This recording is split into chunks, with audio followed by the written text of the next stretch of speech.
Red bull social మీడియాలో 31 million followers ఉన్నారు. More than 11,000 posts పడ్డాయి. కానీ ఏ పోస్ట్లో అయినా సరే వాడు రెడ్ బుల్ని అడ్వర్టైజ్మెంట్ చేయడం, రెడ్ బుల్ని పోస్ట్ చేయడం చూసారా?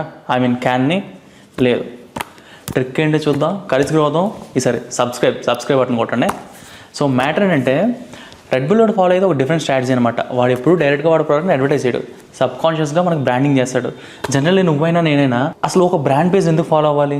దాంట్లో మనకి రిలేటెడ్ కంటెంట్ ఉంటేనే ఫాలో అవుతాం. సో వాడేం చేస్తాడంటే సింపుల్గా షోస్ కానీ అడ్వెంచర్ యాక్టివిటీస్ కానీ వీటన్నిటికీ స్పాన్సర్ చేస్తాడు.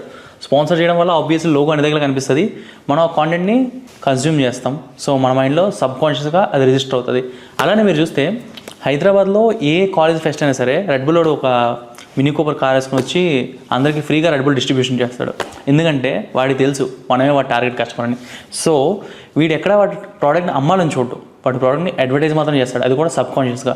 ఫర్ ఎగ్జాంపుల్ ఇది ఒక non retail pack red bull నుంచి, కానీ ఇది మీరు మొత్తం చూస్తే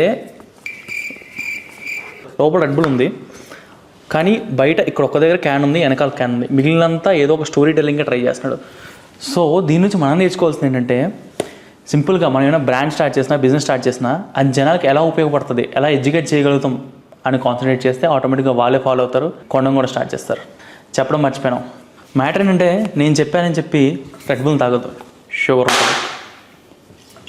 drink water or has to role.